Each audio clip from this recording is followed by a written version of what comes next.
Hello and welcome to the Veterinarians Connected Care podcast. I'm your host, Nicole Knight, and I'm Content Marketing Manager at Veterinarians.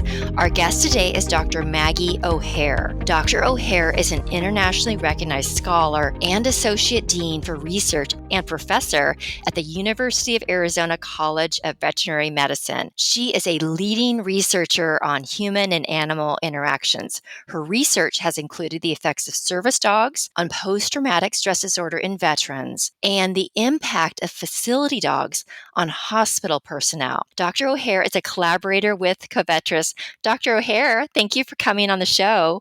Thank you so much for having me today. I'm delighted to be here. We're glad you're here too. So to start, tell listeners how you became so passionate about the human-animal bond and began researching the topic. Well, I feel so lucky that this is my job, that I get to spend my days studying the human-animal bond and why we interact with animals, how we interact, and how that impacts our health and wellness as well as theirs.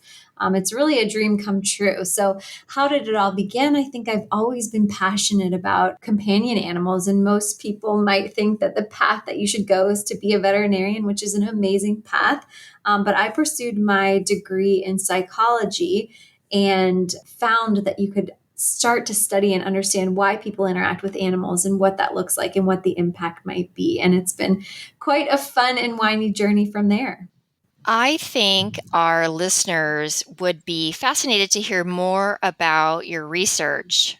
Could you share key findings on your work on PTSD, children with autism, and in hospital settings? I would love to share about my research in those areas. So we're lucky enough to look at several different areas of the human-animal bond and how interacting with animals impacts human lives. 3 of those areas include military veterans with post-traumatic stress disorder and their service dogs, facility dogs in hospitals, as well as animals for children with autism and their families. So I'll talk a little bit about each of these areas. The first is service dogs for veterans with PTSD. Now, we know that veterans are facing many difficulties, and one of those is that they often come back with post-traumatic stress disorder. This is a disorder that is diagnosed when there has been a traumatic event, and there are triggers that continue to create anxiety and other factors that interfere with activities of daily living and functioning. We know for these veterans that rates of suicide are high, depression, anxiety, and comorbid disorders are also very common. What we also know is that only about half of the individuals diagnosed with PTSD actually pursue treatment. So it's very hard to receive the benefits of treatment if you're not seeking it in the first place. There could be many reasons for this. It could be stigma around mental health services, access to care, but only half seek the treatment. Then of that 50%, only about another half of those actually complete the services. There's a lot of dropout from treatment. Our best frontline treatment for PTSD right now is exposure therapy, which means that if you're familiar with this in the animal world, it's being exposed in small amounts to triggers of something that's traumatic or stressful until you can prolong it long enough to be comfortable with it. So for our veterans, if they know that on Wednesday at 9 a.m., they're going to show up and be exposed to triggers of their most traumatic event, well, they may not feel like showing up on Wednesday. Exactly. Yes. And who blames them? Yes. So hence the dropout rates that we're seeing. And then for those veterans that actually do continue and make it through that full course of treatment, we see that 60% still maintain a diagnosis of PTSD. So they still are facing those challenges and still looking for additional services. So because of all these hurdles at every time point, veterans are increasingly seeking out what we call complementary interventions. These are interventions that are designed to add to existing evidence-based care. And I think that's a really important distinction, is that no one is recommending that someone get a dog and throw everything else away. The idea is that even the best frontline treatments have challenges, and veterans are looking for more to add on to those. And that's where a service dog comes into play. Now, many of you may be familiar with service dogs already, but just in case not, a service dog is an animal that is trained to do a task or perform work to help with a disability. So that distinguishes them from our companion animals or therapy animals. They actually are trained to do a task to help mitigate a disability. For someone with PTSD, this can be a number of different things. They might be doing nightmare interruption. They might be helping a person to prevent a panic attack, or when they are having anxiety, just nudging them or helping bring them back to the present. They can do a number of different things that help in daily life. And it's what's unique about a service animal too is they can be tailored to the individual. So if one person has a specific need, the dog can be trained to do tasks to help them that are different than the next person that comes in. Can you give an example? That's really interesting. Yeah. So, we have some veterans who nightmare interruption is really important because nightmares are important to them. And then we have others who that's not important. So you would not want the dog to be waking them up at night. Or for example, some dogs could help turn on the lights if that's something that's helpful when a person enters the room, whereas for another, that may not be stressful. It kind of depends on their triggers, and they really become attuned to one another. Beyond even the trained tasks, the dogs become quite adept at knowing what is the best form of interacting with this person. So, also it could be that first one person, the dog will nudge them, for the other person, deep pressure of the dog, like leaning up against them or getting in their lap. There can even just be those subtle differences between the training for each individual. So we know that veterans are seeking these dogs. It's becoming more and more popular.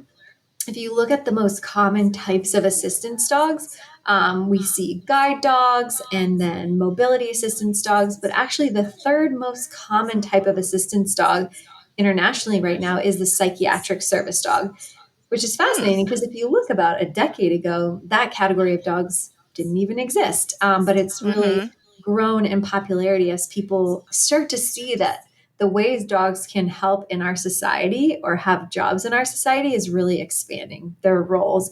And so now, even for invisible disabilities such as these wounds from war or PTSD, dogs can help with that as well. Well, that's what people are saying. Our job is to go in and study to find out, is that actually helping? And if so, how does it work? We've worked with a national service dog provider, Canines for Warriors, for several years now, and we've just grown to bring on another service dog provider, Canine Companions, to work with us as well. And what we've done over almost the past decade is several studies to look at whether and how service dogs work for veterans. So what we did in some of our initial studies is we looked at a group of people who had a service dog compared to a group that did not have a service dog. And what we found is that for the group with a service dog, they have significantly lower PTSD symptomology, significantly lower depression, anxiety.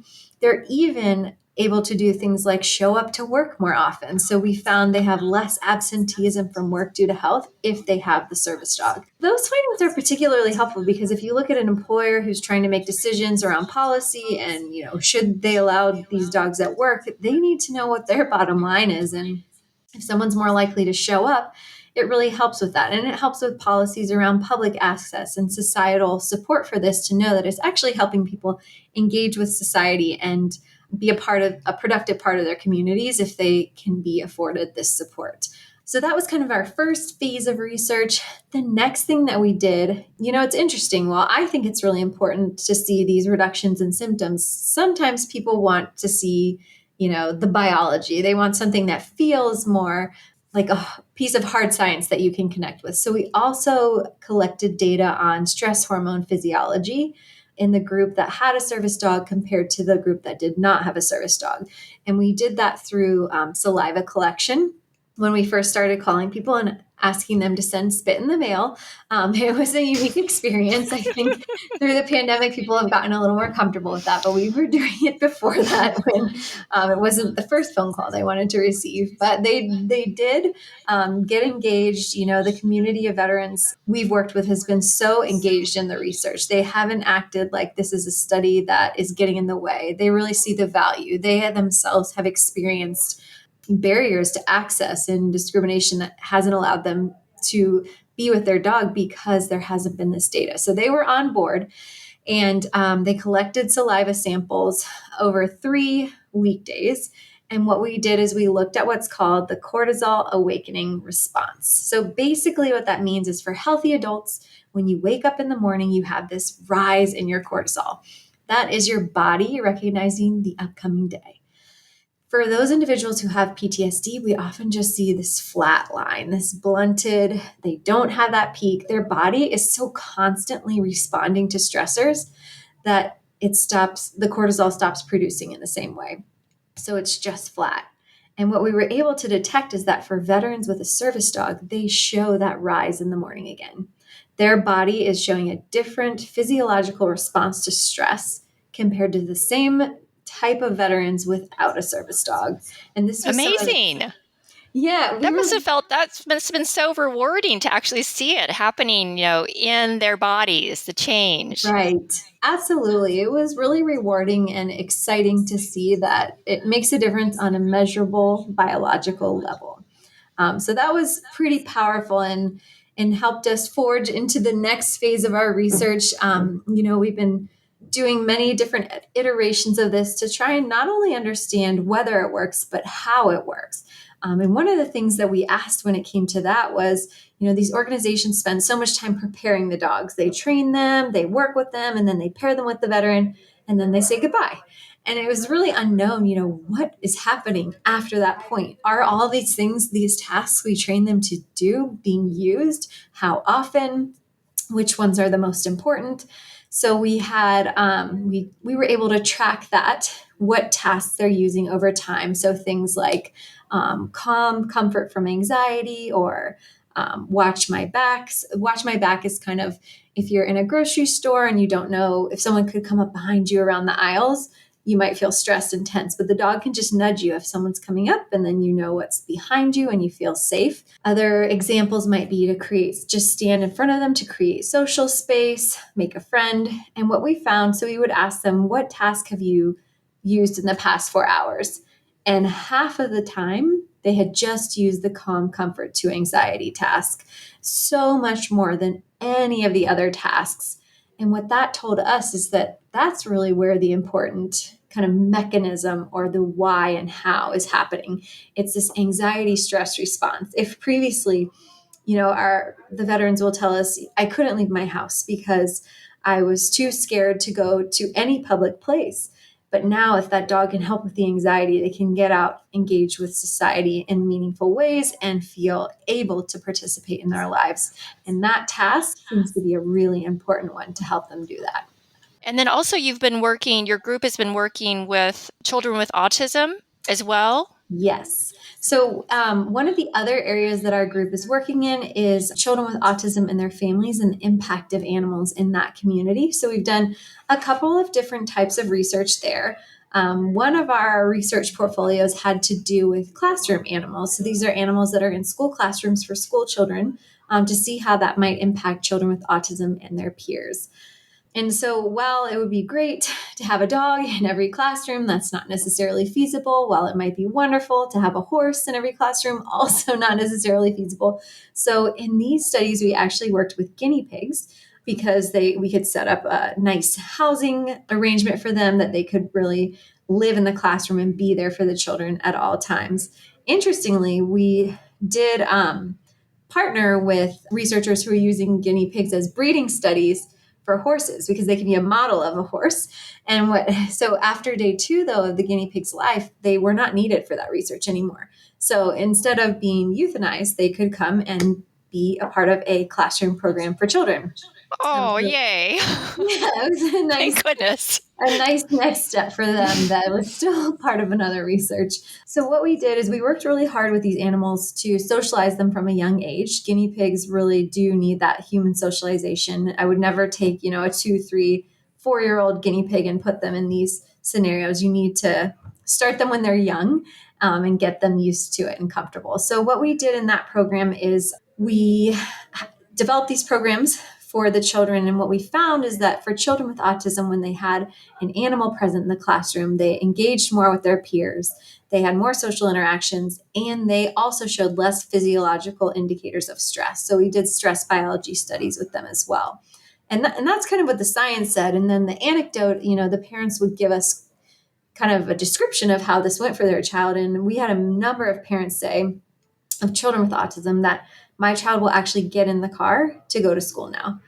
Whereas before, that was not happening. My child says that he has friends to sit with at school now because we had these programs where they would interact with their peers and the animal. And so it was really meaningful to be able to see that, it also doesn't necessarily have to be one species. There are many species that can create change for humans and especially for children. I mean, they were just in love with these animals, and it was so special to get to be a part of and to develop that program. So we've done the guinea pigs with autism. We also are studying service dogs themselves for children with autism and their families.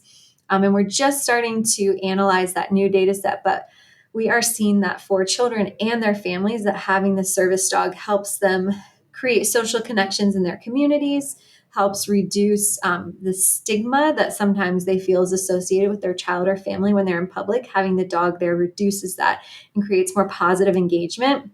And then it also helps internally in the family at home. They are able to kind of build resilience and foster connection in their own family. So it's not just about the one person, the one child. It really helps to bridge social connections in the home and in the community. That's amazing. And then I also understand that you are starting or you are looking at service animals in hospital settings, working with hospital personnel. And I'm so fascinated by this, frankly, because we know in veterinary medicine how stressful it can be and how we have people, experiencing compassion fatigue and, mental health issues, anxiety and stress. And so I'm super curious about this research. We are indeed also working in hospitals. So we primarily are working in pediatric hospitals and units, and we're interested in looking at facility dogs.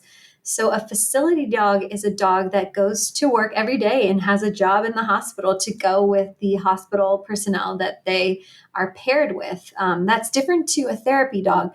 Therapy dog is a volunteer who brings their dog for a few hours here and there. A facility dog has a badge and comes to work.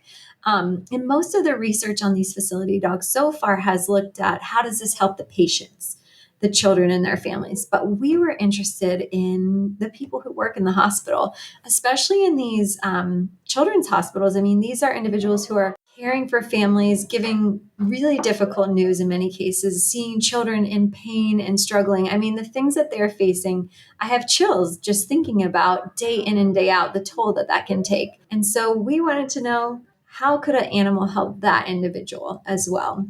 So what we did is we looked at two groups. So it was people who work in the same type of unit, had been in the same role for the same amount of time in their career. But in one case, there's a dog present on the unit or a facility dog, and the other case, there's not. So are there differences between those two settings for the people who work in the hospital? And the way that we did that is we did traditional surveys, but we also had a smartphone app that would ping them throughout their day to see how they're feeling, who they're with, what their dog's doing. Are they feeling burnt out? Are they feeling like they want to quit? Are they feeling satisfied? And so what we were able to see in their daily lives is that those people who had a facility dog were not only doing better emotionally, but they felt they had more accomplishments at work. They were feeling greater satisfaction with their role. And ultimately, they had less job turnover. They were less likely to quit if they could have the dog. And to me, that's the ultimate kind of indicator of whether or not your welfare is okay, is whether you can stay in the role or quit is a big outcome. And especially for hospitals, I mean, of all places, they're making their decisions based on data. And this is the type of data that they need if they're going to continue these programs for patients and for staff. Switching gears, how can your research, this wide body of fascinating research that you've done on the human-animal bond, better inform veterinarians as they provide care for animals and then work in partnership with the humans who love those animals and then, veterinary staff and whatnot? Like, what role do you see for the veterinarian? I think the role of the veterinarian is so critical in these human animal bond relationships that we've talked about in each area today. I mean, we have seen in our science how strong the bond is, which means to me that the veterinarian is playing a critical role, not only in the health and well being of the animal, but also of the human, because the animal is so important to that human's outcomes. So I think one of the critical roles of veterinarians is to understand, to know the breadth of their impact, to really listen to the human and watch the animal and figure out ways that they can maximize that bond and help both parties in ways that are feasible. And if nothing else, I think veterinarians should really give themselves a pat on the back because their role has such strong and broad impacts beyond just that one animal and that one interaction. But if you think about any of the animals in the studies that we've talked about, they're impacting a number of other humans, whether it's the direct person that they work with, their family members, their community, the patients that they see. I think that we've underestimated how important the role of veterinarians are to our community and to our health and wellness. And so, if nothing else, I think they are owed a debt of gratitude and should feel really proud of the impact that they can have. Yeah, 1000% could not agree more. So, final question. This is a little bit of a longer one. Bear with me. So, with costs rising, there are a lot of conversations these days about providing the best care for pets and animals while also bearing in mind, if a client's financial situation, their financial conditions, the stress of worrying how they might pay for an unexpected cost. I imagine that stress may be exponential for families with a service animal that they have additional costs to consider. How can veterinarians help ensure that service animals are receiving, the care they deserve so much throughout their lifetime of service? I'm glad that you asked that question because it is something certainly to be thinking about. I guess some context to give is that, the service animals that we work with, the organizations are nonprofit and they provide those dogs free of cost to the individuals who apply for their dogs. So I think it's nice to know that we're working with groups that provide that at a starting point. I will say that the demand exceeds the supply by far. And part of the reason for that is that these organizations are trying to collect more evidence about their efficacy so that they can show that it works and get more support. And some of the organizations have been able to provide up to lifetime support for medical care for these animals, but that's more on the rare side. And that's something we'd like to see grow. I think another area where we're hoping our science will direct things is that if we have data to show how powerful and helpful this is, it could be covered by insurance. It could be covered by different, governmental funding policies that help with disability and support. So I think the direction that I hope we move towards is seeing how valuable these animals are and providing additional supports rather than making it the onus of the individual with a disability to cover those costs. That's my dream, and that's part of why I do what I do. I also recognize that we're not there yet and that it is still something that veterinarians are facing in their practices. So the other thing I'm heartened to see is something that Covetrus is actually working on, which is the service care plans for service canines. And to me, that is so exciting and incredible to see this program being developed to support these veterinary costs because they do add up, and these are individuals who may or may not have access to those resources. And so that type of program to me is incredible and hopefully will begin to bridge the gap between where we are now and where I would like to see us with evidence that supports better funding, insurance, and access policies so that it's less of an issue. Now, in the meantime, when we can't be in the perfect world in the future, and I know that we can't fund everyone with that program, but I think then it's about meeting a client where they are and finding solutions that are, using a spectrum of care model and trying to, support people where they are for that bond so that they will come back and so that they will get as much help as they can. But honestly, this is a population that seems to desperately love their animals and want to do whatever they can. And I hope we'll be really motivated to partner with veterinarians to find creative solutions. But I just wanted to acknowledge Nick Brokoff and his team at Covetrus for doing those care plans because it's an incredible service and so important. Yeah, Nick is fantastic, and that program is just so, so exciting. And Dr. O'Haire, this has been such a fascinating conversation. I can't thank you enough for coming on our podcast. It was my pleasure. Thank you for having me and for listening and enjoying and talking with me.